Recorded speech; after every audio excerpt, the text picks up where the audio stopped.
Let's mic history को जानो।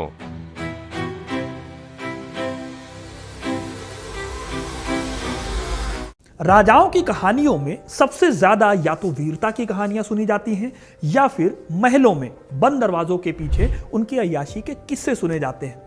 हमारा देश एक तरफ जहां छत्रपति शिवाजी महाराज, राणा सांगा और महाराणा प्रताप के गौरवशाली इतिहास से भरा पड़ा है, तो वहीं ऐसे भी राजाओं का नाम इतिहास में शामिल है जिनकी अय्याशियों के अजीबोगरीब किस्सों को सुनकर आप दंग रह जाएंगे। किसी राजा ने महिलाओं के लिए गुलाबी संगमरमर वाली झील बनवाई जहां उसकी पत्नियां बिना कपड़ों के उसका इंतजार करती थी, तो किसी राजा ने अपनी पत्नी के लिए राजधानी को छोड़कर एक वीरान जगह पर अपना एक महल ही बनवा डाला। आज मैं आपको ऐसे ही राजाओं की अजीबोगरीब कहानियां बताने वाला हूं। कौन से थे वो राजा और क्या थे इनके शौक, जानने के लिए इस वीडियो को पूरा देखिएगा, क्योंकि अपना इतिहास नहीं जानोगे तो खुद को कैसे पहचानोगे। सबसे पहले इस लिस्ट में नाम आता है एक ऐसे राजा का जिनकी अय्याशियों पर एक पूरी किताब लिखी गई है। इनके 28 बच्चे थे और इनकी हर दिन के लिए एक बीवी अलग होती थी, यानी 365 बीवियां थी इनकी। इनकी रंगीनियत कुछ ऐसी थी कि राजा ने लीला भवन या रंग रलियों का महल बनवा रखा था, जहां सिर्फ बिना कपड़ों के ही लोगों को जाने को मिलता था। इन रंगीन मिजाज राजा का नाम था महाराजा भूपिंदर सिंह और ये थे पटियाला के महाराज। जिस महल की मैंने बात आपको बताई है वो महल पटियाला शहर में भूपेंद्र नगर जाने वाली सड़क पर बादरी बाग के करीब बना हुआ है। महाराजा ने पटियाला पर 38 सालों तक राज किया, लेकिन पटियाला का कभी वो भला नहीं कर पाए। फ्रीडम एट मिडनाइट में इतिहासकार विलियम डेलरिम्पल बताते हैं कि भूपेंद्र सिंह अक्सर अपनी जनता को निर्वस्त्र होकर, मतलब कि बिना कपड़ों के, संबोधित करते थे। दूसरी तरफ जनता भी पूरे उत्साह के साथ अपने नग्न राजा का स्वागत करती थी। भूपेंद्र सिंह के रंगीन मिजाजियों की आगे बात करें तो वो भारत के पहले राजा थे या फिर पहले व्यक्ति थे जिन्होंने एरोप्लेन खरीदा था और अपने राज्य में रनवे बनवाया था। कुछ रिपोर्ट्स कहती हैं कि राजा भूपेंद्र सिंह के संबंध हिटलर से काफी अच्छे हुआ करते थे। बर्लिन दौरे के समय इन दोनों की मुलाकात हुई थी, जहां हिटलर राजा से इतने प्रभावित हुए थे कि उन्होंने अपनी माई बैग कार राजा को गिफ्ट कर दी थी। दीवान जर्मनी दास अपनी किताब महाराजा में राजा का जिक्र करते हुए आगे बताते हैं कि उनके महल में एक खास कमरा बना होता था जो प्रेम मंदिर के नाम से जाना जाता था। इस कमरे में महाराजा के अलावा या फिर उनकी इजाजत के बिना कोई दूसरा नहीं जा सकता था। यह कमरा केवल राजा के भोग विलास और इन सब चीजों के इंतजामों के लिए था। यही नहीं, भूपेंद्र सिंह के महल के अंदर एक बहुत बड़ा स्विमिंग पूल भी था जिसमें लगभग 150 लोग एक साथ नहा सकते थे। राजा आए दिन इस प्रेम मंदिर में पार्टियां दिया करते थे, जिसमें वो सिर्फ अपने चाहने वालों को और अपनी प्रेमिकाओं को ही बुलाते थे।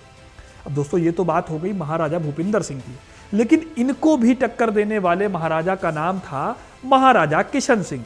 जर्मनी दास अपनी किताब में इनका भी उल्लेख करते हैं। महाराजा किशन सिंह अपने अजीबोगरीब शौक के लिए जाने जाते थे। उनकी 40 रानियां थी। कहा जाता है कि राजा को शौक था तैराकी का और इसके लिए उन्होंने एक गुलाबी संगमरमर की झील बनवाई थी। इस झील की सीढ़ियां चंदन की बनी हुई थी। इस झील में राजा किशन सिंह तैराकी करते थे, लेकिन जैसी तैराकी वो करते थे वैसी तैराकी कोई और नहीं करता था, क्योंकि इस झील की सीढ़ियों पर स्त्रियां राजा के स्वागत के लिए खड़ी होती थी और इस दौरान वो स्त्रियां कोई भी कपड़ा पहने हुए नहीं होती थी। उनके हाथों में मोमबत्तियां होती थी और इसका काम भी बहुत अनोखा था। कहते हैं कि जिस स्त्री के हाथ में मोमबत्ती सबसे ज्यादा देर तक जलती थी, महाराजा किशन सिंह उस रात उसी स्त्री के साथ रात बिताते थे। डोमिनिक लैपियर और विलियम डेलरिम्पल बताते हैं कि भरतपुर के राजा महाराजा किशन सिंह ने ब्रिटेन से रॉल्स रॉयस कार मंगवाई थी, जिसे रीडिजाइन करवा कर उन्होंने चांदी की बॉडी बनवा दिया था। इस कार को देखकर लॉर्ड माउंटबेटन भी हैरान रह गए थे। इस तरह से किशन सिंह बहुत सारा पैसा बहाते थे अपनी अय्याशी में। ठीक ऐसे ही अय्याश एक मुगल बादशाह थे जिनका नाम ही था मोहम्मद शाह रंगीला। उनके नाम में रंगीला उनकी अय्याशियों के चलते लगाया जाने लगा था। ये वही रंगीला थे जिनके राज में ईरान के राजा नादिर शाह ने दिल्ली पर हमला किया और अपनी लूट में कोहिनूर लेकर चला गया। रंगीला के बारे में एक अजीब शौक ये भी कहा जाता है कि वो जनाना लिबास पहनना पसंद करते थे और अक्सर जनाना लिबास में ही दरबार भी चले जाते थे। उस वक्त उनके पाँव में मोती जड़े जूते भी हुआ करते थे। मरकए दिल्ली नाम की किताब में जिक्र मिलता है कि मोहम्मद शाह रंगीला की अजीब आदत होती थी। वो ज़्यादातर जश्न में डूबे रहते। जब वो इस काम से ऊब जाते, यानी जब जश्न से ऊब जाते, तब औलियाओं के हाथ थाम लेते, और जब वहाँ से भी दिल भर जाता तो दोबारा जश्न मनाने वापस लौट जाते। इस तरह से रंगीला ने मुगल बादशाहों की सदियों की मेहनत से बनाई रसूख को मिट्टी में मिला दिया था। एक राजा के तौर पर वो सिर्फ विलासी थे, जिन्हें नाच गाने के समारोहों से ज्यादा किसी और बात से कुछ खास मतलब होता नहीं था। इनके दौर में एक तवायफ नूर बेगम से इनके इश्क के चर्चे भी खूब चले। यह भी कहा जाता है कि बाद में जब नादिर शाह ने दिल्ली पर हमला किया तो इसी नूर बेगम ने नादिर शाह से भी संबंध बनाए और कोहिनूर का राज नादिर शाह के सामने खोल दिया। हालांकि इस कहानी पर बहुत यकीन नहीं किया जाता, इसका जिक्र लेकिन बहुत जगहों पर मिलता है। इस दौरान मोहम्मद शाह के दिन और रात का हाल कुछ ऐसा होता था। सुबह के वक्त झरोका दर्शन में जाकर बटेरों या हाथियों की लड़ाइयों से दिल बहलाना। उस दौरान अगर कोई फरियादी आ गया तो उसकी परेशानी भी सुन लेना। दोपहर के वक्त बाजीगरों, नटों और भाटों की कला से आनंद उठाना। शाम में नृत्य, संगीत और अपनी रातें। इसी दौर की एक मशहूर तस्वीर वो भी है जिसमें खुद मोहम्मद शाह रंगीला को एक कनीज करते दिखाया गया है। कहा जाता है कि दिल्ली में अफवाह फैल गई थी कि बादशाह नामर्द है, जिसे दूर करने के लिए इस तस्वीर का सहारा लिया गया। इस चीज को आजकल की श्रेणी में रखा जाता है। दोस्तों, मोहम्मद शाह रंगीला इतना रंगीला था कि उसके काल में जिन मुगलों का हाथ पकड़ने की हिम्मत नहीं होती थी, उन मुगलों के गले तक नादिर शाह पहुंच गया था।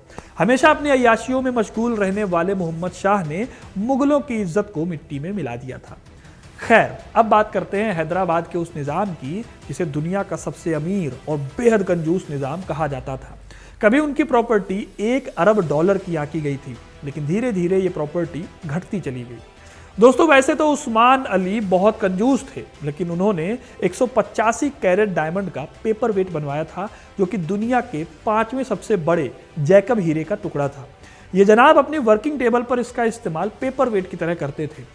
जब उस्मान ने शादी की थी तब अपनी बेगम आजम तून निसा बेगम को उन्होंने मैहर के रूप में 128 किलो सोना दिया।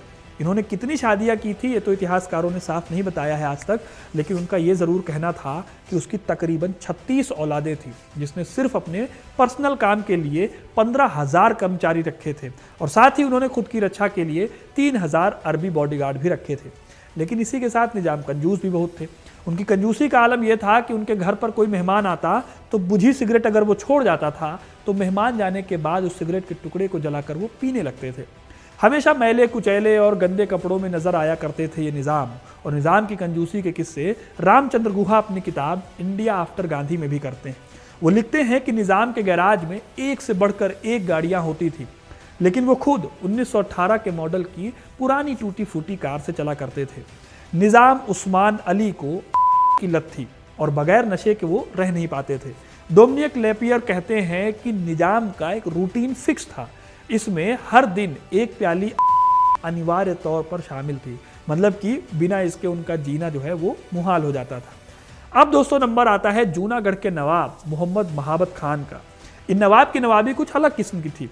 इन्होंने कई शादियां की, लेकिन इन्होंने सबसे ज्यादा टाइम दिया अपने कुत्तों को। कहा जाता है कि कुत्ते पालने के शौकीन जूनागढ़ के नवाब महाबत खान ने तकरीबन 800 कुत्ते पाले थे।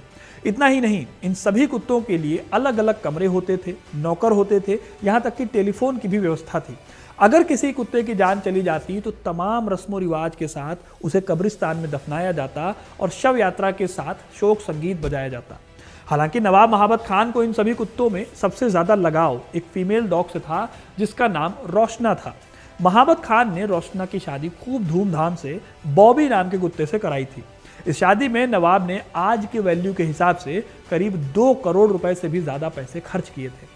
नवाब महाबत खान ने इस शादी में शामिल होने के लिए तमाम राजा महाराजा समेत वायसराय को भी आमंत्रित किया था, लेकिन वायसराय ने आने से इनकार कर दिया था।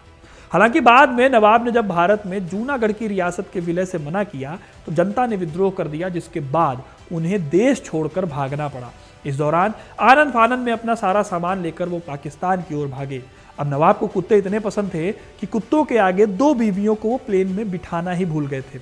इस पर मैंने डिटेल में वीडियो बनाया है, आप इसे इस लिंक पर क्लिक करके देख सकते हैं। खैर, नवाब महाबत खान से आगे बढ़े तो बारी आती है अलाउद्दीन खिलजी की। अलाउद्दीन खिलजी की क्रूरता के बारे में तकरीबन सभी लोग जानते होंगे।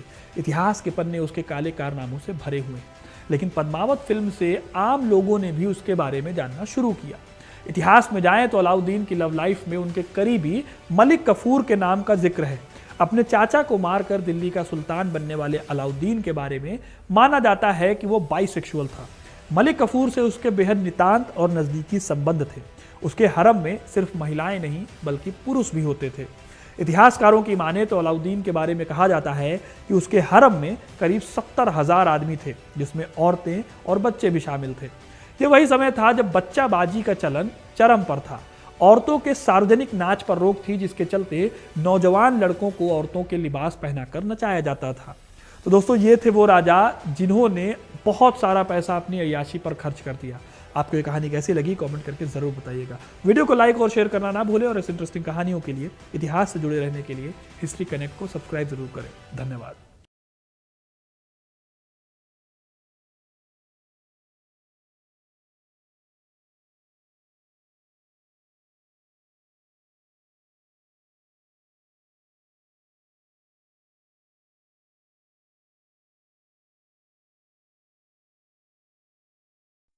आप सुन रहे थे let's mic modern radio. Follow कीजिए हमें हमारे सोशल मीडिया प्लेटफॉर्म्स पर। It's time for news. It's time for Modern Radio. Presenting the first radio news app, Let's Mic. Let's Mic, a news-based app on your phone where you get to watch and listen news, talk shows, interviews, radio show podcasts. On Let's Mic, you get all relevant information of TV, print, radio, podcast, and digital. Let's Mic talks about every segment of life.